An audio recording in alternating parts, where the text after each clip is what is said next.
கொள்ளாமல் நேரும் வீணானதே. உம்மை தெரிந்து கொள்ளாமல் வாழ்வு வீணானதே.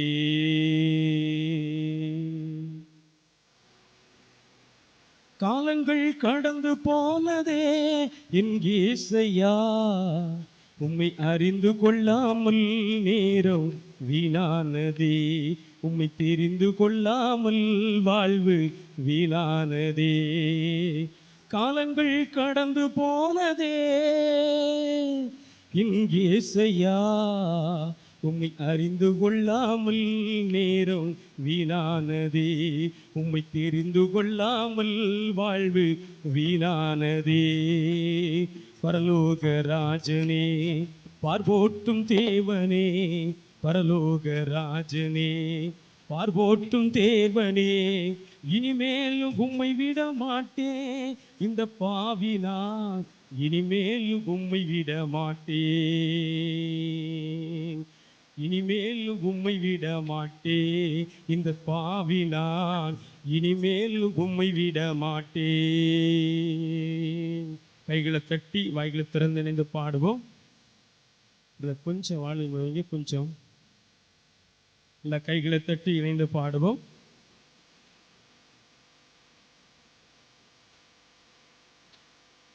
நல்ல கைகளை தட்டி இணைந்து பாடலாம்.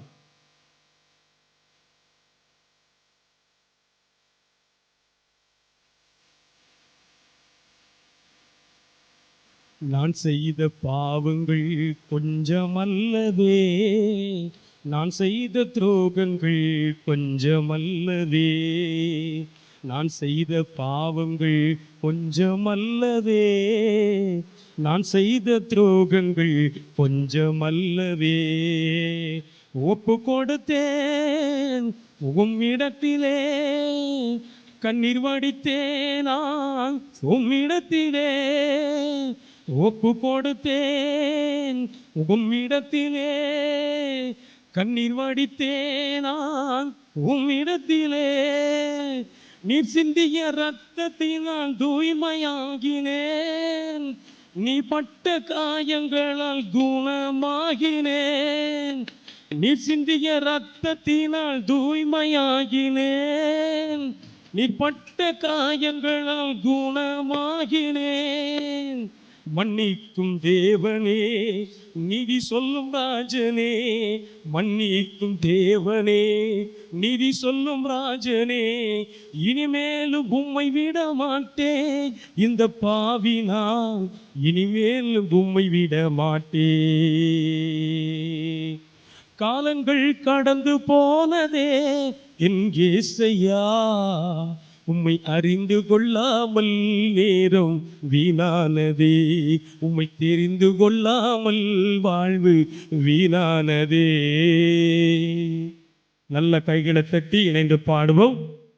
வெளியில் அங்கங்க நிற்கிறவர்கள் அரங்கத்துக்குள் வந்து ஆண்டவரை போற்றி புகழ்ந்து ஆராதிக்கலாம்.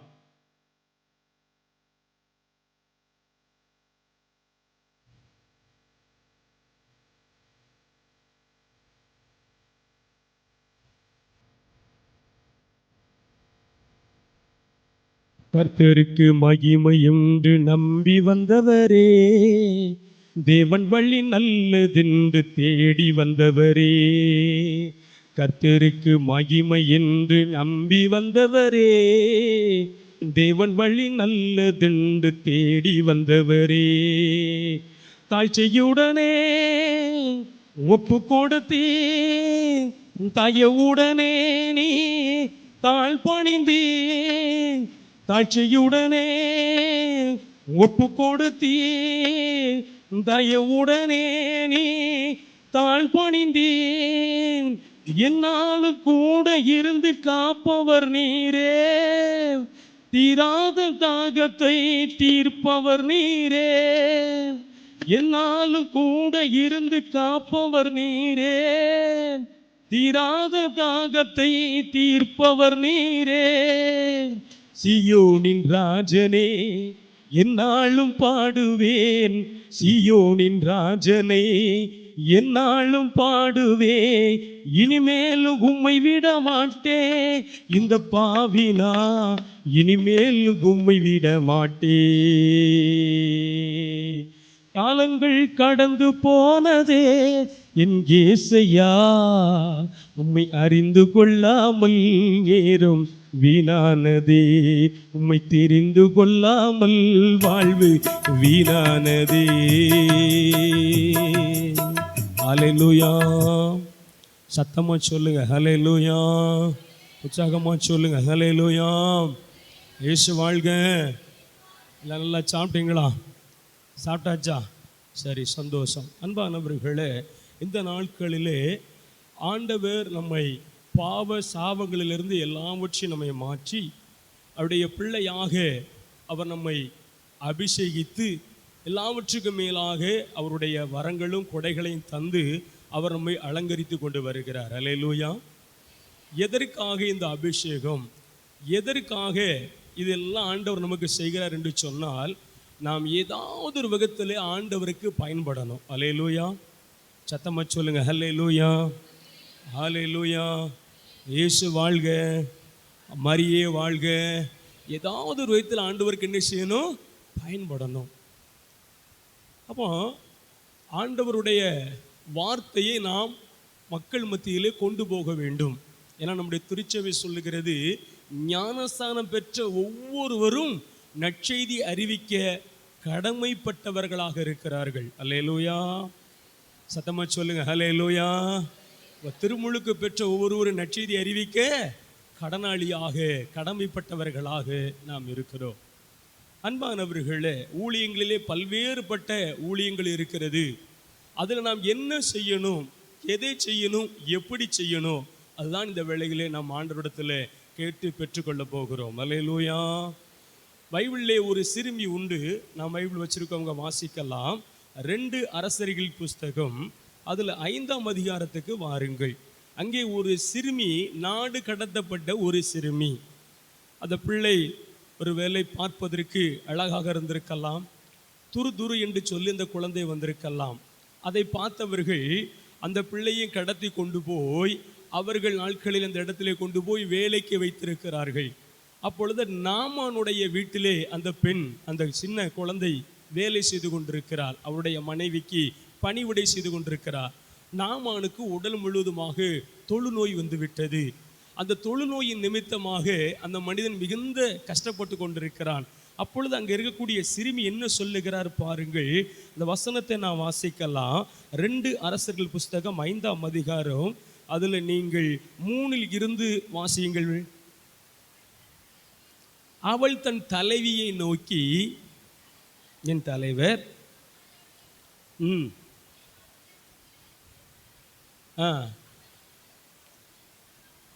பாருங்க என்ன சொல்றா பாருங்க. அவள் அங்க அடிமையாக பிடித்து கொண்டு போகப்பட்ட ஒரு சிறுமி, ஒரு சின்ன பிள்ளை. அந்த சின்ன பிள்ளை என்ன சொல்றா பாருங்க, என்னுடைய தலைவராக இருக்கக்கூடிய இந்த நாமா எங்க நாட்டில் ஒரு இறைவாக்கினர் இருக்கிறாரு, ஒரு ஊழியக்காரர் இருக்கிறாரு. ஆகவே அவர் முன்னிலையில் நீங்க கொண்டு போயிட்டீங்க அப்படின்னு சொன்னா, அவரை போய் நீங்க பார்த்துட்டீங்கன்னு சொன்னா நிச்சயமாக அந்த நோய் அவருக்கு நீங்கிரும்னு சொல்றா. அல்லேலூயா. சின்ன பிள்ளை பேச்ச யாராவது ரொம்ப முக்கியமா எடுத்துக்கிடுவாங்களா? சின்ன பிள்ளை பேச்சுக்கு முக்கியத்துவம் கொடுப்பாங்களா? இல்லை. ஆனா இந்த சின்ன குழந்தையுடைய பேச்சுக்கு முக்கியத்துவம் கொடுத்தாங்கன்னா காரணம் என்ன? இந்த பிள்ளைய வித்தியாசமான முறையிலே அங்கே நாட்களிலே இருக்கிறது. அல்லேலூயா. அங்கே வேலை செய்வதற்காக கொடுக்கப்பட்ட வேலைகளிலே சரியாக செய்கிறது. ஆண்டவரோடு நல்ல உறவில் இருக்கிறது.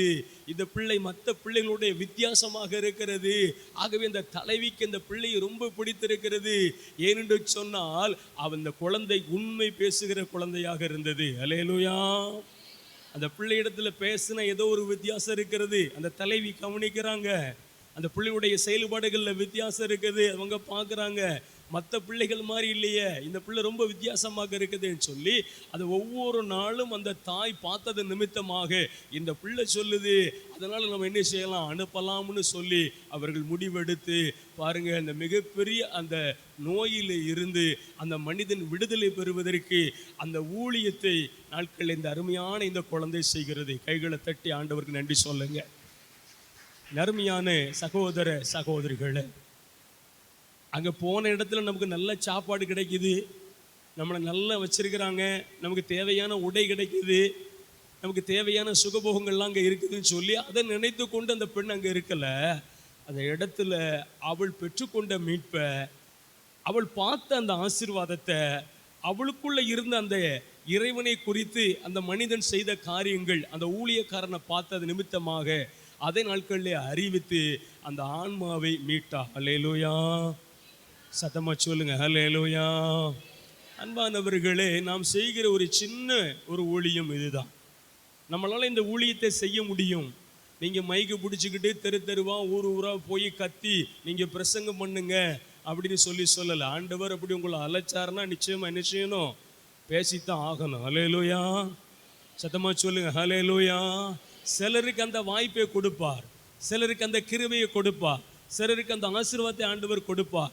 அப்படி நாட்களில் அழைக்கப்பட்டவர்கள் நாம் சற்று முன்பதாக பார்த்தோம். அவ்வளவு வேலை, பெரிய வேலை, 10 நிமிஷம் கூட ரெஸ்ட் இல்லை, ஓடிக்கொண்டிருக்கிறார். மருத்துவ மனையிலே மருத்துவர்கள் மத்தியில் இவர் செய்யக்கூடிய காரியங்கள் எல்லாவற்றையும் கூட சற்று ஒதுக்கி வைத்து விட்டு அதுக்கு நடுவில் ஊழியத்தை செய்யும்படி ஆண்டவர் அழைச்சிருக்கிறார். ஹல்லேலூயா, சத்தமா சொல்லுங்க ஹல்லேலூயா. அதை நம்ம பார்த்து கொண்டு வருகிறோம். அடுத்து ஒரு செய்தி கொடுத்த அவர் ஒரு மருத்துவத்துறையில் இருக்கிறவங்க இன்னைக்கு ஆண்டவருடைய பணிகளை செய்வதற்கு வந்திருக்கிறாங்க. ஹல்லேலூயா. நேற்றைய தினத்தில் நம்ம பார்த்தோம், ஆசிரியராய் வேலை செய்து கொண்டிருக்கிறவர் லீவு எடுத்துட்டு அங்கேருந்து வந்து 2 மணி நேரம் செய்தி, அந்த 2 மணி நேர செய்திக்கு அவருடைய பயண நேரம் என்ன தெரியுமா, 2 இரவு பயணம் செய்து இந்த இடத்துல வந்து ஆண்டவருடைய வார்த்தையை அறிவித்து விட்டு அவர் கடந்து போயிருக்கிறார். ஹல்லேலூயா, சத்தமா சொல்லுங்க ஹல்லேலூயா. எதற்காக என்று சொன்னால் அன்பானவர்களே, நான் பெற்றுக்கொண்ட இயேசு கிறிஸ்துவை, எனக்கு மீட்பு கொடுத்த இயேசுவை நான் என்னாலே முடிந்தது அவருக்கு ஏதாவது செய்வேன். ஹல்லேலூயா, சத்தமா சொல்லுங்க ஹல்லேலூயா. ஆகவே நம்முடைய வார்த்தைக்கு அநேக ஜனங்கள் காத்திருக்கிறார்கள். நம் வாயிலிருந்து புறப்படுகிற அந்த வார்த்தையை கேட்பதற்காக, அந்த வாயிலிருந்து புறப்படுகிற அந்த வார்த்தையை கேட்டு விடுதலையை பெற்றுக்கொள்வதற்காக அநேக ஜனங்கள் காத்திருக்கிறார்கள். ஹல்லேலூயா. ஆகவே நாம் நாட்களிலே ஆண்டவரே என்னை நான் அர்ப்பணிக்கிறேன் என்று சொன்னால், என்னை நான் ஒப்பு கொடுக்கிறேன் என்று சொன்னால் ஆண்டவர் உங்களை எடுத்து என்ன செஞ்சிருவாரு, பயன்படுத்த ஆரம்பிச்சிருவார். ஹல்லேலூயா, சத்தமா சொல்லுங்க ஹல்லேலூயா. நாம் பைபிளை படித்து பார்க்கிற பொழுது அன்பானவர்களே, திருத்தூதர் பணி 3ஆம் அதிகாரத்துக்கு வாருங்கள். திருத்தூதர் பணி 3ஆம் அதிகாரம், அதில் நீங்கள் 1 இருந்து 6 வரை உள்ள இறைவார்த்தையை படித்து பாருங்கள். என்ன சொல்லப்பட்டிருக்கிறது, வசனத்தை வாசிக்கலாம்.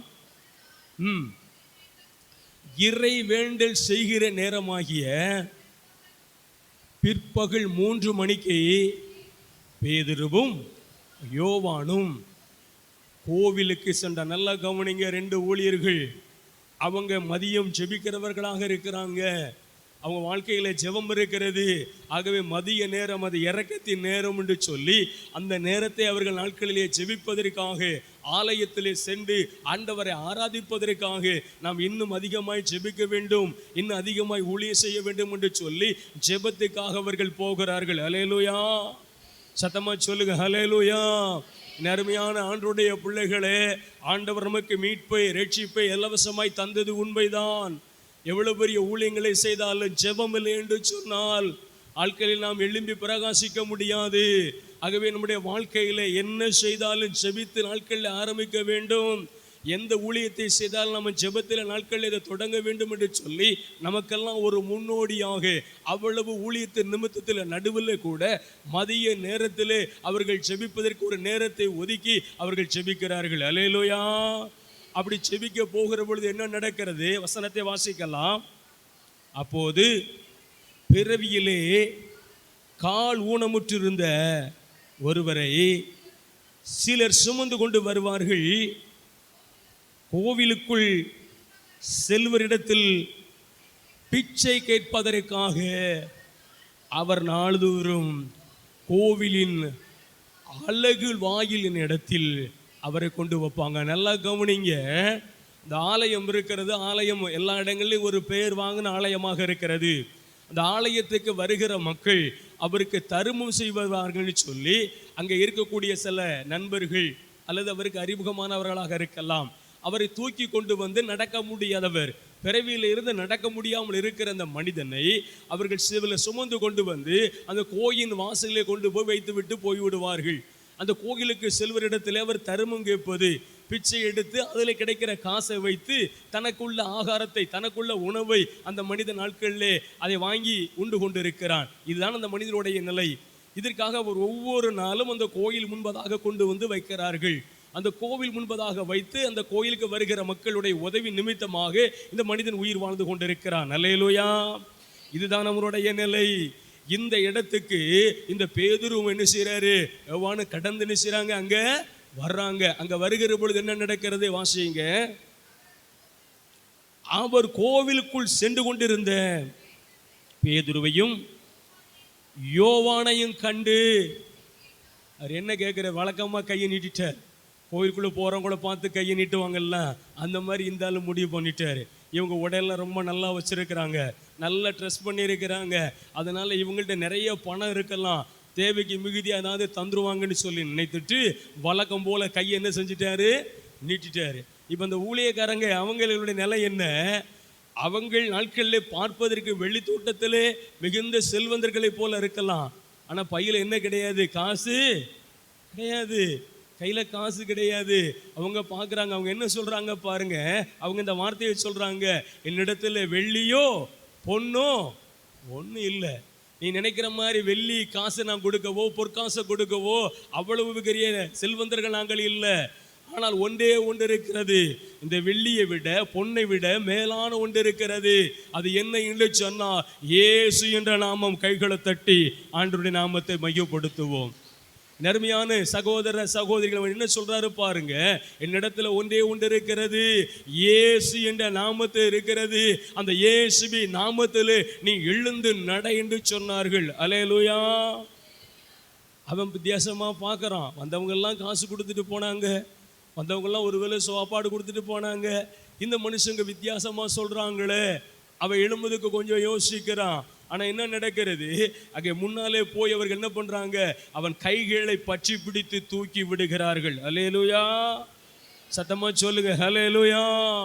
அவன் கைகளை பிடிச்ச உடனே பைபிள் என்ன சொல்லுது பாருங்க, அவனுடைய கணு கால்கள் வலுவடைந்தது. கைகளை தட்டி ஆண்டவருக்கு நன்றி சொல்லுங்க.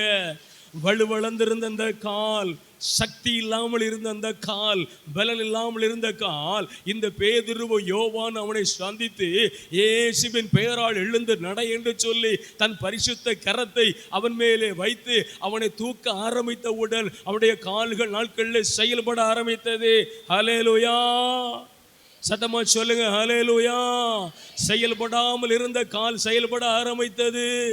நடக்க முடியாமல் இருந்தவன், அடுத்தவர்கள் போடுகிற யாசகத்திலே வாழ்ந்த ஒரு மனிதன், அடுத்தவர்கள் கொடுக்கிற காசில் வைத்து கழுவி கொண்டிருந்த ஒரு மனிதன், அவன் காலிலே வலுவற்றவனாக இருந்த அந்த மனிதன் இவருடைய வார்த்தையை கேட்டு இந்த பரிசுத்த கரத்தை நாட்களிலே அவர்கள் தொட்ட பொழுது என்ன நடக்கிறது, அந்த மனிதன் எழுந்து நடக்க ஆரம்பித்தான். அல்லேலூயா. சத்தமா சொல்லுங்க அல்லேலூயா. நறுமையான சகோதர சகோதரிகளே, இன்றைக்கு நான் வாழுகிற பகுதியில் அநேகர் முடங்கி கிடக்கிறார்கள், வீட்டுக்குள்ளே அடைபட்ட நிலையிலே கிடக்கிறார்கள், வெளியிலே வர முடியாத அளவிலே அவர்கள் அடைக்கப்பட்ட ஒரு வாழ்க்கை வாழ்ந்து கொண்டிருக்கிறார்கள். ஆகவே அவர்கள் மத்தியிலே இயேசு என்ற நாமத்தை அறிவிக்க ஆண்டவர் உங்களை என்னையும் தெரிந்து கொண்டார். கைகளை தட்டி ஆண்டவருக்கு நன்றி சொல்லுங்க. அதுக்கு தான் இந்த அழைப்பு, அதற்கு தான் இந்த ரட்சிப்பு, அதுக்கு தான் இந்த விடுதலை, அதுக்கு தான் இந்த அபிஷேகம், அதுக்கு தான் இந்த கூட்டம். ஹல்லேலூயா. சத்தமா சொல்லுங்க ஹல்லேலூயா. நறுமையான சகோதர சகோதரிகளே, நாம் பக்கத்திலே அண்டை வீடுகளிலே எதிர்த்த வீடுகளிலே முடியாமல் இருக்கிறவர்களுக்கு ஒரே ஒரு வார்த்தை சொல்ல சொன்னால், நீ ஒன்றும் கவலைப்படாத, இயேசு இருக்கிறார், இயேசு உன்னை நிச்சயமே குணமாக்குவார், உன்னுடைய நிலைமை மாறும் என்று சொல்லி அவருடைய இருதயத்திலே புதிய நம்பிக்கையை ஊற்ற புதிய காரியங்களை நாட்களில் நீங்கள் சொல்ல ஆண்டவர் இந்த அழைப்பை நமக்கு கொடுத்திருக்கிறார். ஹல்லேலூயா. சத்தமா சொல்லுங்க ஹல்லேலூயா. அந்த மனுஷன் என்ன செஞ்சானா பாருங்க, அடுத்த வசனத்தை வாசிங்க. அவன் என்ன செஞ்சான்? அவன் குதித்து எழுந்து கடவுள் என்ன செஞ்சாராம்? போற்றினார். போற்றிட்டு என்ன பண்றாரு? அவர்களோடு, சத்தமா சொல்லுங்க, அவர்களோடு கோயிலுக்கு செல்கிறார். அல்லேலூயா. என் அருமையான சகோதர சகோதரிகளை, பிறவியிலிருந்தே நடக்க முடியாம இருந்த மனுஷன் கோயில் வாசல்ல இருந்தா, ஒருவேளை அவன் உள்ள போனான்னு சொல்லப்படலை. கோயில் வாசல்ல இருந்தாங்க. அந்த கோயில் நாட்களில் ராத்திரி பூட்டும் பொழுது அவனை 4 பேர் சேர்ந்து தூக்கிட்டு கூட போயிருக்கலாம். அவன் கோயிலுக்குள்ள போனானா தெரியல. ஆனால் அவனுக்கு குணம் கிடைத்தவுடன், அற்புதம் நடந்தவுடன் எங்க போனா? இதுவரைக்கும் வெளியில இருந்தவன் ஆண்டவர் ஆராதிக்க போயிட்டான். கைகளை தட்டி ஆண்டவருக்கு நன்றி சொல்லுங்க. அவன் ஜெபம் பண்ண கோயிலுக்கு போயிட்டான். அவன் வாழ்க்கையில் ஒரு விடுதலை. இயேசுவை வெளியில தேடிக்கிட்டு இருந்தான். இயேசுவை வெளியில தேடிக்கிட்டு இருந்தான். இயேசுவை தேடி வருவல தேடி அவங்கள்ட்ட உதவி தேடி கொண்டிருந்தான். ஆனா இப்போ அவனுக்கு விடுதலை கிடைச்ச உடனே, அற்புதம் நடந்த உடனே எங்க போறான்? அவன் ஆலயத்துக்கு போனான். ஹல்லேலூயா. சத்தமா சொல்லுங்க ஹல்லேலூயா. அப்போ இன்னைக்கு வீட்டில் முடங்கி கிடக்கிற ஜனங்கள், வாழ்க்கையிலே ஆண்டவரே தெரியாமல், ஆண்டவரே வேண்டாம் என்று சொல்லி அடங்கி ஒடுங்கி கிடக்கிற ஜனங்கள், நீங்கள் சந்திப்பது நிமித்தமாக, நீங்கள் சொல்வது நிமித்தமாக, உங்கள் ஜெபத்து நிமித்தமாக அவர்கள் ஆலயத்துக்கு வர வேண்டும். கைகளை தட்டி ஆண்டவருக்கு நன்றி சொல்லுங்க. அதுக்கு தான் இந்த ஊழியம். அதுக்காக தான் நம்ம செய்ய அழைக்கப்பட்டிருக்கோம் அன்பானவர்களே. ஆனால் நிறைய பேர் என்ன நினச்சிக்கிட்டு இருக்கிறோம்? இதெல்லாம் ஃபாதர்ஸ் பார்த்துக்கிறவாங்க, இதெல்லாம் சிஸ்டர் பார்த்துக்கிடுவாங்க, அவங்களுக்கு தான் இது கொடுக்கப்பட்டிருக்குன்னு சொல்லி நீங்கள் நினைக்காதீங்க. நமக்கு இந்த கடமை கொடுக்கப்பட்டிருக்கிறது. அல்லேலூயா. நம்மளால் முடிந்த சின்ன சின்ன ஊழியங்களை நீங்கள் செய்யணும். என்னுடைய செய்தியில் அநேக நேரங்களில் அந்த நடக்கக்கூடிய சின்ன சின்ன ஊழியங்களை குறித்து நான் உங்களுக்கு சொல்லியிருக்கிறேன். திருநெல்வேலி பகுதியில் ஒரு சகோதரி, ஒரு நடக்க முடியாத ஒரு சகோதரி, இந்த குடும்பத்திலிருந்து இயேசுவை ஏற்றுக்கொண்டவர்கள், இன்னைக்கு அவங்க வீட்டு வாசலில் ஒரு கருப்பு பெயிண்ட் அடித்து டெய்லி ஒரு வசனத்தை எழுதி போடுறாங்க. அல்லேலூயா. டெய்லி வசனம் எழுதி போடுறாங்க. அது ஒரு ஊழியமாக அவங்க செஞ்சுக்கிட்டு இருக்கிறாங்க. ஆண்டவருடைய வார்த்தையை என்னால் போய் அறிவிக்க முடியாது, என்னால் போய் பிரசங்கம் பண்ண முடியாது, அதனால தினசரி வார்த்தையை நான் எழுதி போடுவேன், வருகிற ஜனங்கள் அதை படித்து பார்ப்பாங்கன்னு சொல்லி அதை ஒரு ஊழியமாய் செய்து கொண்டு வருகிறார்கள். ஹல்லேலூயா. சத்தமா சொல்லுங்க ஹல்லேலூயா. ஏதாவது வகத்தில் எப்படியாவது இயேசுவை அறிவிக்க வேண்டும். ஹல்லேலூயா. சத்தமா சொல்லுங்க ஹல்லேலூயா. நேர்மையான சகோதர சகோதரிகளை, அதை தொடர்ந்து நீங்கள் படித்து பார்க்கிற பொழுது இன்னொரு வசனத்தை நாம் வாசிக்கலாம். யோவான் எழுதிய நற்செய்தி 20ஆம் அதிகாரம் 19-20 இறை வார்த்தையை படித்து பாருங்கள். அன்று வாரத்தின் முதல் நாள், அது மாலை வேளை, யூதர்களுக்கு அஞ்சி சீடர்கள் தங்கள் இருந்த இடத்தின் கதவுகளை மூடி வைத்திருந்தார்கள். அப்பொழுது இயேசு அங்கு வந்து அவர்கள் நடுவில் நின்று, உங்களுக்கு அமைதி உரித்தாகுக என்று சொன்னார். ஹல்லேலூயா. சத்தமா சொல்லுங்க ஹல்லேலூயா. அமைதியற்ற நிலை, ஒரு அமைதி இல்லை, இருதயத்தில் ஒரு அமைதி இல்லை, அங்கே வாழ்க்கையில் சஞ்சலம். இயேசுவுடைய கொலைக்கு பிற்பாடு இப்படிப்பட்ட ஒரு சூழ்நிலையை சீடர்கள் அனுபவிக்கிறாங்க. அவங்க போய் வெளியில் இயேசுவை பற்றி அறிவிக்க முடியலை. எல்லாம் இன்னைக்கு தடைப்பட்ட ஒரு நிலை இருக்கிறது. ஆகவே வீட்டுக்குள்ளே போய் உட்கார்ந்துக்கலாம். எதுக்கையா இந்த ஊழியம், எதுக்கையா இதை செய்யணும்னு சொல்லி அவர்கள் ஒரு அடைக்கப்பட்ட வாழ்வை தெரிந்து கொண்டார்கள். ஒரு அடைப்பட்ட நிலைக்குள்ளே அவர்கள் போனார்கள். ஆனால் இயேசு அவர்களை சந்தித்தார். ஹல்லேலூயா. சத்தமா சொல்லுங்க ஹல்லேலூயா. நீங்கள் அந்த ஊழியத்தை செய்ய வேண்டும். நீங்கள் அழைக்கப்பட்டவர்கள் அமர்ந்திருப்பதல்ல, நீங்கள் அழைக்கப்பட்டவர்கள் அடைந்து கிடப்பதற்காக இந்த அபிஷேகம் உங்களுக்கு கொடுக்கப்படவில்லை. நீங்கள் அழைக்கப்பட்டவர்கள் ஆண்டவருக்கு பயன்பட வேண்டும். ஆகவே என் வாழ்க்கையில் இவ்வளவு பிரச்சனை இருக்கிறத, நான் எங்கே போய் ஊழியம் செய்வேன்? என் வாழ்க்கையில் இவ்வளவு போராட்டம் இருக்கிறது, நான் யாரை போய் சந்திப்பேன் அப்படின்னு சொல்லி நீங்கள் நினச்சிக்கிட்டு இருக்கக்கூடாது. அல்லேலூயா. ஏன்னா உங்களை கொண்டு ஆண்டவர் என்ன செய்ய திட்டமிட்டிருக்கிறாரோ அதை உங்களை கொண்டு தான் நிறைவேற்றுவார். கைகளை தட்டி ஆண்டவருக்கு நன்றி சொல்லுங்க. உங்களை குறித்து ஆண்டவர் ஒரு திட்டம் வச்சிருப்பாரு. உங்களை குறித்து ஆண்டவர் ஒரு எண்ணம் வச்சிருப்பாரு. நீங்க செய்யக்கூடிய வேலை உங்களை கொண்டுதான் அதை செய்ய முடியும். உங்களை அவர் தனிப்பட்ட பணிக்காக அவர் ஒதுக்கி வச்சிருப்பாரு. அப்ப நாம் ஆட்கள் அதை செய்யாம அதுக்கு ஒப்பு கொடுக்காம இருந்தோம்னு சொன்னால் நம்முடைய வாழ்க்கை அடைக்கப்பட்டதா தான் இருக்கும். ஒரு ஆசீர்வாதத்தை நம்மால பெற்றுக்கொள்ள முடியாது, ஒரு விடுதலையை நம்மால பெற்றுக்கொள்ள முடியாது. ஆகவே என்ன நடக்கிறது? இயேசுவை இந்த சீடர்கள் சந்திக்கிறார்கள். ஹல்லேலூயா, சத்தமா சொல்லுங்க ஹல்லேலூயா. அந்த உயிர்த்த இயேசுவை சந்திக்கிறார்கள். உயிர்த்த இயேசுவை சந்தித்த ஒரு உன்னத அனுபவத்தை அவர்கள் பெற்றுக்கொள்ளுகிறார்கள். உயிர்த்த இயேசுவை சந்தித்தவுடன், இயேசுவை அவர்கள் கண்டவுடன், அந்த அபிஷேகத்தை அவர்கள் பெற்றவுடன் என்ன நடக்கிறது?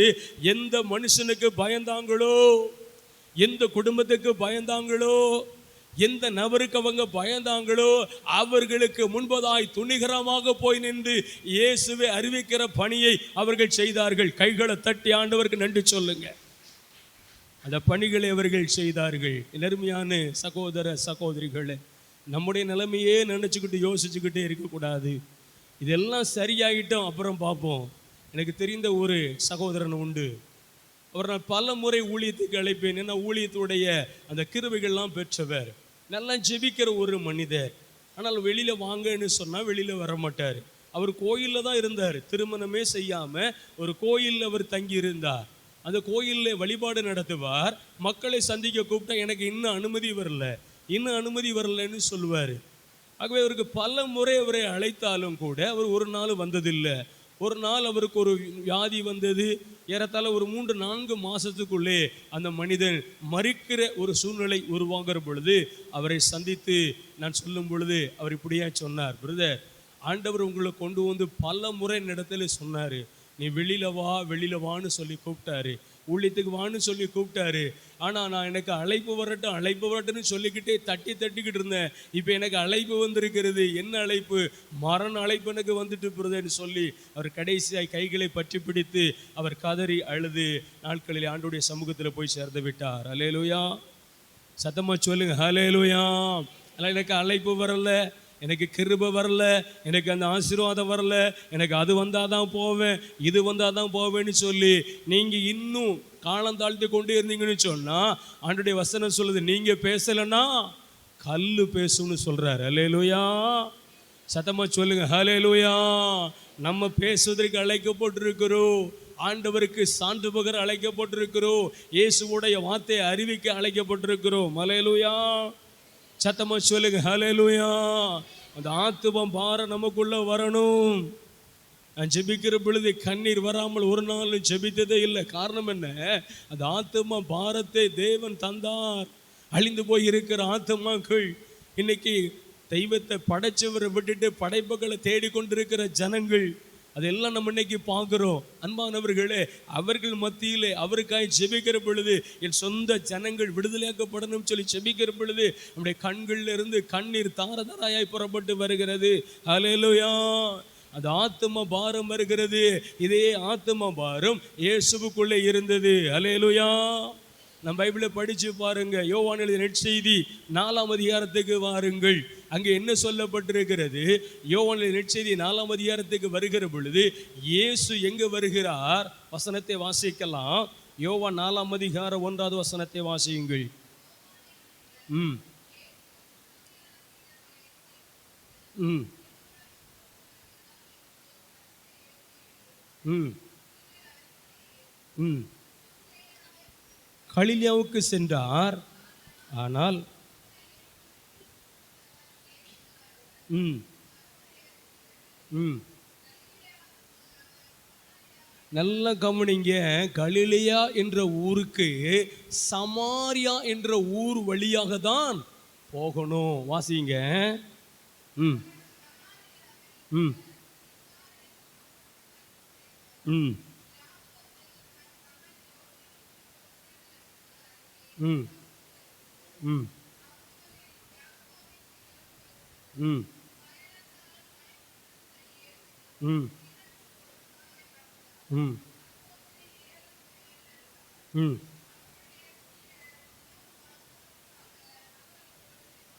ம் நல்லா கவனிங்க. எந்த ஊருக்கு போனாரு? அந்த ஊர் பக்கத்தில் என்ன இருக்குது? அங்கே நிலம் என்ன இருக்குது, அந்த கிணறு என்ன இருக்குதுன்னு சொல்லி அவ்வளவு ஒரு புள்ளி விவரங்கள் இதில் கொடுக்கப்பட்டிருக்கிறத நாம் பார்க்குறோம். அங்கே யாக்கோபுக்கு சொந்தமான கிணறு ஒன்று இருக்கிறது. அந்த கிணத்தருகிலே இயேசு போய் உட்கார்ந்திருக்கிறார். அல்லேலூயா. அப்போ சமாரியாவில் இருந்த ஒரு பெண் தண்ணீர் எடுப்பதற்காக அந்த பெண் அங்கே வருகிறார். இது தற்செயலாக தினசரி நடக்கக்கூடிய ஒரு சம்பவம். ஏன்னா ஒரு 10-15 ஆண்டுகளுக்கு முன்பதாக பார்த்தோம் முடிச்சோம்னா கிணறுகளில் தண்ணி எடுக்கிற ஒரு பழக்கம் உண்டு. பெண்கள் போய் அதை தண்ணீர் எடுத்துக்கொண்டு வீடுகளிலே வந்து சமைப்பது, குடிப்பதற்கு பயன்படுத்துவது இன்னைக்கும் சில ஊர்களிலே கிராமங்களிலே அந்த பழக்கம் இருந்து கொண்டு வருகிறது. அதை நீங்கள் இன்னும் நல்லா பார்க்கணும் அப்படின்னு சொன்னீங்கன்னா, நீங்கள் மணப்பாடு போனீங்க அப்படின்னா அந்த சிலுவை கோயில் பக்கத்தில் இன்னைக்கு அங்கே இருக்கக்கூடிய ஜனங்கள் அந்த குடமும் வாளியும் எடுத்துக்கொண்டு தண்ணீர் எடுப்பதை இன்னைக்கு நாம் காண முடியும். அல்லேலூயா. சத்தமா சொல்லுங்க, ஹல்லேலூயா, ஹல்லேலூயா. அன்பானவர்களே, இன்றைக்கு அந்த காட்சியை நாம் பார்க்க முடியும். இதே போல் அங்கே நடந்து கொண்டிருந்தது. அந்த பெண்ணோடு இயேசு பேசினார். அல்லேலூயா. சத்தமா சொல்லுங்க, ஹல்லேலூயா. அந்த பெண்ணோடு பேசுகிறார். பேச பேச அந்த பெண்ணுடைய பாவ நிலையை உணர்கிறாள். அந்த பாவ வாழ்விலிருந்து அந்த பெண் பரிசுத்தமாக்கப்படுகிறாள். பல கேள்விகள் அவரிடத்தில் இருந்தது.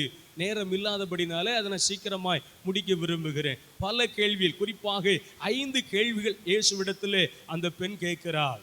இயேசு அந்த பெண்ணுக்கு தன்னை அவர் வெளிப்படுத்துகிறார். அல்லேலூயா. எல்லாவற்றுக்கும் மேலாக அவள் கடைசியாக என்ன சொல்லுகிறார் பாருங்க. அதில் 4ஆம் அதிகாரம் 25வது வசனத்தை மாத்திரம் வாசிங்க. 4:25. அப்பெண் அவரிடம், கிறிஸ்து எனப்படுகிற மெசியா வருவார் எனக்கு தெரியும் என்று சொன்னாள். அல்லேலூயா. அந்த 5வது கேள்வியிலே கடைசியாக ஐசுவிடத்தில் கேட்கப்பட்ட கேள்வி அதுதான். கிறிஸ்து எனப்படுகிற மெசியா வருவார், மீட்பர் வருவார், இரட்சகர் வருவார் என்ற செய்தி அவளுக்கு அறிவிக்கப்பட்டிருந்தது. அதை தெரிந்து வைத்திருந்தால். ஆனால் என்ன நடந்தது? இயேசு அந்த பெண்ணிடத்தில் என்ன சொல்றாரு? 26வது வசனத்தை வாசிங்க. இயேசு அவரிடம், உம்மோடு பேசுகிற நானே இந்த மெசியா என்று சொன்னார். கைகளை தட்டி ஆண்டவருக்கு நன்றி சொல்லுங்க. அருமையான சகோதர சகோதரிகளே, பாவ வாழ்வில் இருந்து பரிசுத்தமாக்கப்பட்ட ஒரு பெண்ணிடத்திலே போய் இயேசு நாட்களிலே தன்னை அவர் வெளிப்படுத்தவில்லை. பாவத்தில் இருந்த ஒரு பெண்ணிடத்திலே, பாவ வாழ்விலே வாழ்ந்த பெண்ணிடத்திலே இயேசு தன் மீட்பர் என்று சொல்லி வெளிப்படுத்தினார். அல்லேலூயா. இயேசுவை ஒரு பட்டாளமே அடித்தது. நீ மெசியாவா என்று சொல்லி பிலாத்து கேட்டான். நீ மெசியா என்று சொல்லி அங்கே இருக்கக்கூடிய அரச சமூகத்தர்கள் கேட்டார்கள். ஆனால் இயேசு அதற்கெல்லாம் நான் மெசியா என்று வாய் திறந்து ஒரு வார்த்தை கூட சொல்லவில்லை. ஆனால் பாவியான பெண்ணிடத்திலே தான் மெசியா என்று சொல்லி, மீட்பர் என்று சொல்லி தன்னை வெளிப்படுத்தினார். அல்லேலூயா. அந்த செய்தியை அறிந்தவள், இயேசுவை கண்டவள் என்ன செய்தா பாருங்க. அந்த குடத்தை அங்கேயே விட்டுட்டு மக்களிடத்தில் போய் சொல்லுகிறார், நான் ஒருவரை கண்டேன், நான் இரட்சகரை கண்டேன், நான் மீட்பரை கண்டேன் என்று சொல்லி எந்த ஜனங்களுக்கு முன்பதாய் போவதற்கு வெட்கப்பட்டாலோ, எந்த ஜனங்களை பார்க்கக்கூடாதுன்னு சொல்லி நினைச்சாலோ, எந்த ஜனங்கள் நம்மளை குத்தி குத்தி பேசுறாங்கன்னு சொல்லி அந்த ஜனங்களை குறித்து ஒரு நல்ல எண்ணம் இல்லாமல் இருந்தாலோ, அந்த ஜனங்களுக்கு முன்பதாக போய் இயேசுவை கண்டேன் என்று சொல்லி திரள் கூட்டத்தை இயேசுவிடத்தில் கொண்டு வந்தால் கைகளை தட்டி ஆண்டவருக்கு நன்றி சொல்லுங்க. அருமையான சகோதர சகோதரிகளே, இயேசுவை கண்டவள், இயேசுவோடு பேசியவள், மெசியாவை கண்டவள் ஊழியக்காரியாய் மாறி போனாள். இயேசுவை அறிவிக்கிற பெண்ணாக மாறி போனால். ஒரே ஒரு அனுபவம், 5 கேள்விகளுக்கு கொடுக்கப்பட்டது. இன்றைக்கு நாமும் 5 நாட்கள் இந்த இடத்துல தங்கி இருக்கிறோம். நமக்குள்ளே பல கேள்விகள் வந்திருக்கிறது. ஆனால் அந்த கேள்விக்கெல்லாம் இந்த செய்தியின் வழியாக, ஆராதனை வழியாக, திருப்பலி வழியாக ஆண்டவர் நம்மோடு கூட பேசி கொண்டிருக்கிறார். ஒரு சில கூட்டங்களை, திரள் கூட்டங்களை இயேசுவுக்கு முன்பதாய் கொண்டு வர ஆண்டவர் இந்த அழைப்பை தந்திருக்கிறார். கைகளை தட்டி அவருக்கு நன்றி சொல்லுங்க. இந்த அழைப்பை நமக்கு தந்திருக்கிறார். இந்த அழைப்பு நமக்கு இலவசமாய் கொடுக்கப்பட்டது.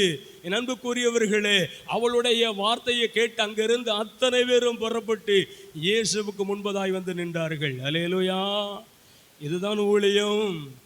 ரட்சிக்கப்பட்டவங்க, மீட்கப்பட்டவங்க வாங்கி கொண்டு வீட்டில் கொண்டு உட்கார்றதுக்கு அல்ல. வீட்டில் போய் என்னுடைய பிரச்சனை எல்லாம் தீர்ந்துச்சுன்னு சொல்லி இருக்கிறதுக்கு அல்ல. நான் ஊழியத்துக்கு வருகிற பொழுது அன்பானவர்களே, எனக்கு ஒரு கார்டு ஒன்று கொடுத்துருந்தாங்க, நான் கத்தோலிக்க திருச்சபை சார்ந்தவன் சொல்லி எனக்கு ஒரு அடையாள அட்டை எங்கள் மறை மாவட்டத்தில் பிஷப் வழியாக கொடுக்கப்பட்டது. நான் அதை வாங்கி விட்டு எங்கள் வீட்டுக்கு வந்தேன். எங்கள் வீட்டுக்கு வந்து என் மனைவி இடத்துல சொல்கிறேன், எனக்கு இப்படி ஊழியத்துக்கான ஒரு அடையாள அட்டை கொடுத்துருக்குறாங்க, நான் இனி ஞாயிற்றுக்கிழமையெல்லாம் ஊழியம் செய்ய போகிறேன்னு சொன்னேன். 3 நாள் எங்கள் வீட்டில் சமையலே பண்ணலை. 3 நாள் என்ன செய்யலை, எங்கள் வீட்டில் சமையல் நடக்கல. காரணம் என்ன? இது செய்யக்கூடாது, போராட்டங்கள் வந்தது. ஐயோ வீட்டுக்காரி எதிர்த்து நிற்கிறாள், நம்மளை இப்படி பேசுகிறாள். ஏன்னா அதுக்கு முன்னாடி என்கிட்ட எதிர்த்துன்னு பேச மாட்டான், என்னை கண்டாலே ஒரு பயம் உண்டு. என்ன சொன்னாலும் சரின்னு சொல்லக்கூடியவா இன்னைக்கு எதிர்த்து பேசுகிறா, சண்டை இடுறதுக்கு ரெடியாக வர்றா. கிறிஸ்துவுக்குள்ளே வருவதுக்கு முன்பதாடி என் சத்தம் அதிகமாக இருக்கும். ஆனால் இயேசுவை ஏற்றுக்கொண்ட பிற்பாடினுடைய சத்தம் வீட்டில் வெளியிலே கேட்காது. இப்போ அதிகமாக சத்தம் போட்டு பேசுகிறேன். என்ன செய்யறது? முதல் நாள் முடிஞ்சுது, 2ஆம் நாள் முடிஞ்சுது, 3ஆம் நாள் முடிஞ்சுது. சாப்பாடு வீட்டில் தயார் பண்ணவே அவள் சொன்ன ஒரே வார்த்தை, இந்த அட்டையை கொண்டு போய் இந்த அடையாள அட்டையை கொடுத்துட்டு வாங்க, நம்ம சேர்ந்து வாழலாம். இப்போ ஊழியமா அல்லது குடும்பமா, என்ன செய்யலாம் சொல்லுங்க? என்ன செய்யலாம்? என்ன முடிவு எடுக்கலாம்? ஏன்னா நம்ம இல்லறத்தில் இருந்து ஊழியம் செய்கிறோம். நாம் துறவி அல்ல. துறவிகளுக்கு அப்படிப்பட்ட வாய்ப்புகள் இல்லை. நாம் இல்லறத்தில் இருந்து நம்முடைய குடும்பத்தை சரி செய்து குடும்பத்தோடு இணைந்து ஊழியம் செய்ய அழைக்கப்பட்டிருக்கிறோம். அல்லேலூயா. 3ஆவது நாள் ஆயிடுச்சு. காலையில் ஏதாவது பண்ணுவாங்கன்னா எதுவும் அடுப்பை பற்ற வைக்கிற மாதிரி ஒரு நிலையே இல்லை. முழங்கால் போட்டு நான் ஆண்டவர்கிட்ட சொல்லி ஜெபம் பண்ணது அதுதான். என்ன சொல்லி ஜெபம் பண்ணா, ஆண்டவரே நீங்கள் தந்த ஊழியம், இந்த அழைப்பு நீங்கள் கொடுத்துருக்குது உண்மைன்னு சொன்னால், நாளைக்கு வீட்டுக்காரி திரும்பணும், அடுத்த மாதம் அவள் திருந்தணுங்கிறதான் இல்லை. இப்போ திருந்துனா நான் இந்த பைபிளை தூக்கிக்கிட்டு ஊழியத்துக்கு போவேன். இல்லை அவளுக்குள்ள எந்த மாற்றமும் இல்லை அப்படின்னு சொன்னால் நான் இந்த ஊழியத்தை செய்ய முடியாதுன்னு சொல்லி ஒரு 1.5 மணி நேரம் இன்று இப்போ முழங்காலில் நின்று கண்ணீர் வடித்து இந்த வசனத்தை சொல்லி நான் ஜெபிக்கிறேன். அல்லேலூயா. 1 கொரிந்தியர் 7ஆம் அதிகாரம் 14வது வசனம். 1 கொரிந்தியர் 7ஆம் அதிகாரம் 14வது வசனத்தை வாசிங்க பார்ப்போம். அந்த வசனத்தை அந்த நாட்களில் ஏறத்தாழ ஒரு 27 ஆண்டுகளுக்கு முன்பதாய் இந்த வசனத்தை சொல்லி நான் ஜெபித்தேன். அந்த வசனத்தை வாசிக்கலாம். 7ஆம் அதிகாரம் 14ஆம் வசனம். நம்பிக்கை கொள்ளாத கணவர் நம்பிக்கை கொண்ட தன் மனைவியால் தூயவராகிறாள், அப்படியே நம்பிக்கை கொள்ளாத மனைவி நம்பிக்கை கொண்ட தன் கணவரால் தூயவராகிறார். அல்லேலூயா. இந்த வசனத்தில் அந்த பைபிளை விரித்து வச்சு இந்த வசனத்தை வாசித்து என் கண்களில் இருந்து வடிந்த கண்ணீர் அந்த பகுதியெல்லாம் நினச்சிட்டு, இந்த வசனம் இன்னைக்கு எனக்கு பலிக்கணும் ஆண்டவரேன்னு சொன்னேன். இன்னைக்கு அதை நடக்கணும் அப்படின்னு சொல்லும்போது அன்பானவர்களை, அங்கே வீட்டில் அவங்க அம்மா வீடு பக்கத்தில் அங்கே இருந்தவா வேகமாக ஓடி வந்து கீழே விழுந்து புரண்டு அழுது, ஜெபத்தை நிப்பாட்டுங்க, என்னால் இருக்க முடியல, என் உடம்பெல்லாம் எரியுது அப்படின்னு சொல்லி அவள் கத்தி அழுது இந்த பைபிளெல்லாம் கீழே தள்ளி விட்டு அதை எடுத்து என் கையில் கொடுத்து சொன்ன வார்த்தை, நீங்கள் ஊழியத்துக்கு போங்க, நான் இனி தடையே சொல்ல மாட்டேன் என்று சொன்னாள். அல்லேலூயா. இங்கே வருகிற வரை என் மனைவி எனக்கு நான் முழங்கால் படியிட்டு அவள் செபித்து என்னை இங்கே அனுப்பி வைத்திருக்கிறாள். அல்லேலூயா. சத்தமாக சொல்லுங்க அல்லேலூயா. உற்சாகமாக சொல்லுங்க அல்லேலூயா. நறுமையான சகோதர சகோதரிகள், தடைகள் வரும், பிரச்சனை வரும், ஆனால் அந்த பிரச்சனைக்கு தீர்வு ஒரே ஒரு வழி, நம்முடைய ஜெபம். நாம் காலை முடைக்கு, ஆண்டவரே நீர் அழைச்சது உண்மைன்னு சொன்னா, நீர் என்ன அபிஷேகித்தது உண்மைன்னு சொன்னா, ஆண்டவரே இந்த பிரச்சனை நாளைக்கு இல்லைப்பா, நாளை கழிச்சு இல்லைப்பா, அடுத்த மாதம், அப்படிலாம் இல்லை, இன்னைக்கு நடக்கும். அல்லேலூயா. இயேசு சொன்னார், நீ விசுவசித்தால் தேவனுடைய மகிமையை, விசுவசித்தால் தேவனுடைய மகிமையை காண்பா என்று சொல்லியிருக்க, அது உடனே நடக்கும். எல்லாரும் எழுந்து நிற்போமா? எழுந்து நின்று நம்ம ஜெபிக்க போகிறோம். எல்லாரும் எழுந்து நிற்போம். எல்லாரும் எழுந்து நின்று நாம் ஜெபிக்க போகிறோம். எழுந்து நின்று நான் ஆண்டவருக்காக ஏதாவது செய்யணும் அப்படின்னு சொல்லி உணர்த்தப்படுகிறவர்கள், நான் இயேசுவுக்காக ஏதாவது செய்யணும், கரங்களை உயர்த்துங்க. உங்களுக்காகத்தான், உங்களுக்கு சுகம் வேணும்னு சொல்லிக்கலாம், உங்கள் சுகத்துக்காக நான் ஜெபிக்கலாம். விடுதலை வேணும், விடுதலைக்காக நாங்கள் ஜெபிக்கலாம். கடன் பிரச்சனை மாறணும், அதுக்காக நான் ஜெபிக்கலாம். அதை விட தாண்டி ஒரு விஷயம் இருக்கிறது. என்னென்று சொன்னால், ஒருவன் எனக்கு ஊழியம் செய்தால் பிதா அவரை கனப்படுத்துவார். அல்லேலூயா. பிதா உங்களை கனத்துக்குரியவர்களாக மாற்ற நன்று நன்று நல்ல பணியாளனே என்று சொல்லி அவர் வருகிற பொழுது, என் மகனே என் மகளே, எனக்காக உழைத்தாய் அல்லவா, என் வார்த்தையை அறிவித்தாய் அல்லவா, என் வார்த்தையாகவே நீ வாழ்ந்தாய் அல்லவா என்று சொல்லி அந்த ஜீவ கிரீடத்தை நம் தலையில் வைக்கிற அந்த அபிஷேகம் பெறுகிற அந்த நாளுக்காய் உழைக்க இன்னைக்கு ஒப்பு கொடுக்க எத்தனை பேர் கரங்களை உயர்த்தி வாய்களை திறந்து நான் உம்முடைய ஊழியத்தை செய்ய என்னை அர்ப்பணிக்கிறேன்னு சொல்லுங்க. அப்படி உணர்த்தப்படுகிற சின்ன ஊழியங்களை செய்ய என்னை நான் ஒப்பு கொடுக்கிறேன். என்னால் முடிஞ்சதை நான் செய்ய ஒப்பு கொடுக்கிறேன். உங்களுக்கு தெரியும், ஜெபிக்கிற ஊழியம் இருக்கிறது, மக்களை சந்திக்கிற ஊழியம் இருக்கிறது, ஆற்றுப்படுத்துகிற ஊழியம் இருக்கிறது, தனி நபர்களை சந்திக்கிற ஊழியம் இருக்கிறது, பெண்களை சந்தித்து பெண்கள் அவர்கள் மத்தியில் செய்யக்கூடிய ஊழியம் இருக்கிறது, தொண்டு செய்கிற ஊழியம் இருக்கிறது, தொண்டு பிரதி கொடுக்கிற ஊழியம் இருக்கிறது. எத்தனையோ ஊழியங்கள் ஏராளமாய் குவிந்து கிடக்கிறது. எத்தனையோ ஜனங்கள் இன்னைக்கு அறுவடைக்கு தயாராக இருக்கிற ஜனங்கள், பழுத்து போய் கிடக்கிற ஜனங்கள் இருக்கிறது. அவர்களெல்லாம் அறுத்து களஞ்சியத்தில் கொண்டு வந்து சேர்க்க அறுவடையின் உரிமையான இடத்துல மன்றாடுங்கள் என்று சொல்லி வேதத்தில் வாசிக்கிறோம். அந்த அறுவடையின் உரிமையாளர் இயேசுவிடத்தில், ஆண்டவரே இந்த ஜனங்களை மீட்க, ஆண்டவரே இந்த ஜனங்களை ரட்சிப்புக்குள்ளே கொண்டு வர என்னை அர்ப்பணிக்கிறேன்னு சொல்றவங்க எத்தனை பேர்? கரங்களை உயர்த்தி வாய்களை திறந்து ஜெபிங்க. நீங்க தான் ஜெபிக்கணும், நீங்க தான் ஜெபிக்கணும். என் அருமையான சகோதர சகோதரிகளே, ஆண்டவர் எதற்காக உங்களை கொண்டு வந்தா, எதற்காக உங்களை பிடிச்சிருக்கிறாரு, எதற்காக உங்களை அழைச்சிருக்கிறாரு, எதற்காக உங்களை அபிஷேகித்திருக்கிறாரு, எதற்காக அந்நிய வாசையை தந்திருக்கிறாரு, எதற்காக ஆவியினுடைய கொடைகளை வரங்களை தந்து நம்மளை அலங்கரித்து கொண்டிருக்கிறாரு. வாய் திறந்து கேளுங்க. ஆண்டவரே நான் என்ன செய்யணும்? ஆண்டவரே நான் என்ன செய்ய நீர் சித்தமாக இருக்கிறேன்? ஆண்டவரே எப்படிப்பட்ட ஊழியத்தை செய்யணும்?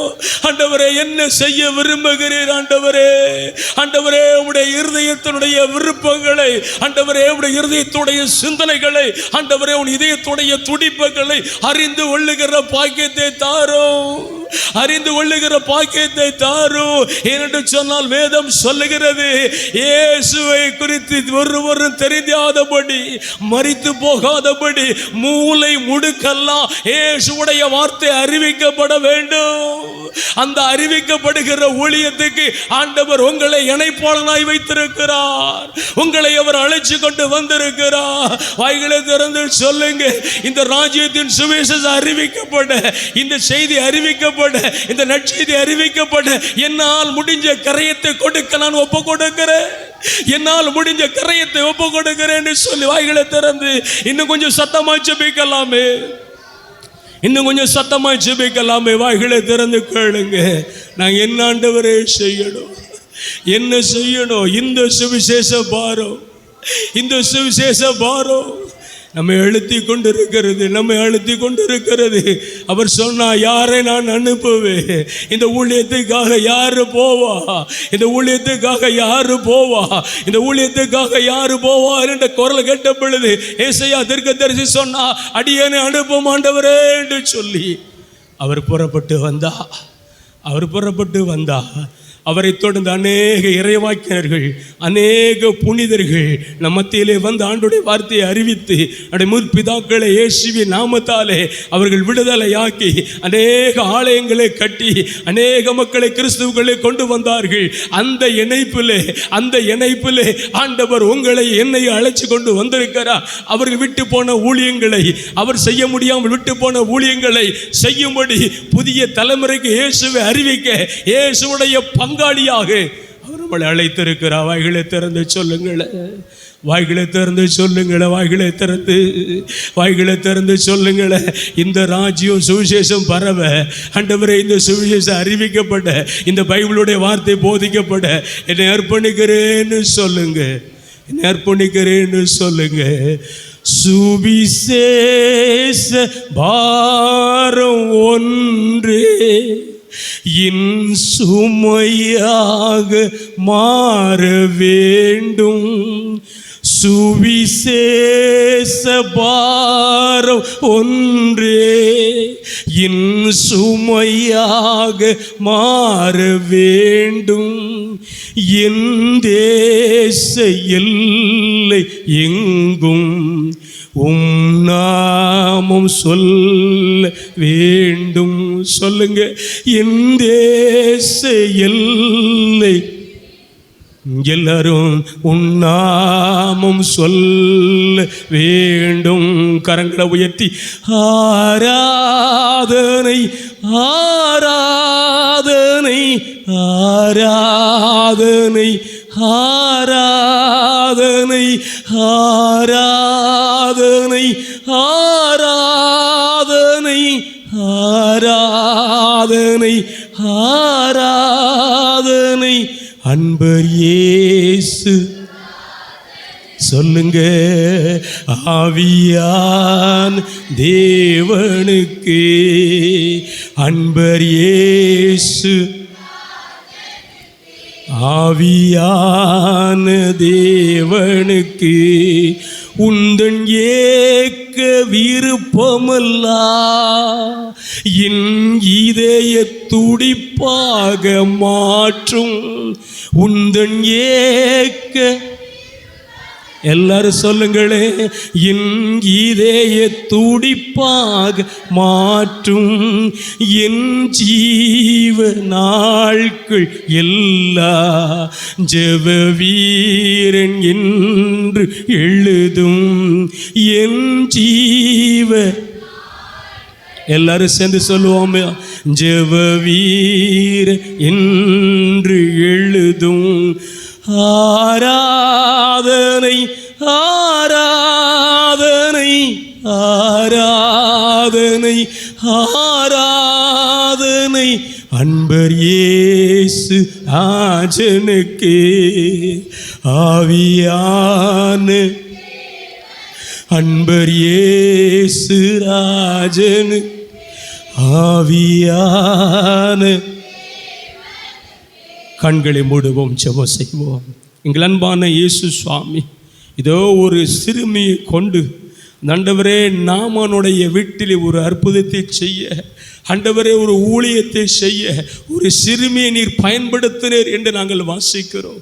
பேதுருவும் ஆண்டவரே யோவானும் ஆண்டவரே ஆலயத்துக்கு சென்ற பொழுது வெள்ளியும் பொண்ணு இடத்துல இல்லை, என் இடத்துல உள்ளதை தருகிறேன் என்று நடக்க முடியாதவனுக்கு இயேசுவுடைய வார்த்தையை அறிவித்து அந்த மனிதன் ஆலயத்துக்கு சென்று ஆண்டவரே ஆராதிக்கானவனாய் மாறினான் என்று சொல்லி வாசிக்கிறோம். சமாரிய பெண்ணை ஆண்டவரே தேடி சென்று ஆண்டவரே அந்த பெண்ணுக்கு வாழ்வு கொடுத்து ஆண்டவரே உம்மை அறிவிக்கிற ஊழியக்காரியாய் நீர் மாற்றினீர் என்று சொல்லி நாங்கள் வாசித்தோம். ஆண்டவரே இந்த வேளையில் அந்த ஊழியத்தில் எங்களுக்கு ஒரு பங்கு கொடுத்துருக்கிறீங்க, எங்களுக்கு ஒரு செங்கலை எடுத்து வைக்க நீங்கள் கிருபை கொடுத்துருக்கிறீங்க, அந்த ராஜ்ய கட்டுமான பணியில் எங்களை இணைச்சிருக்கீங்க. ஆண்டவரே நாங்கள் இறுதி வரை விடாமுயற்சியோடு அந்த ஊழியத்தை செய்ய எங்களை நாங்கள் அர்ப்பணிக்கிறோம்.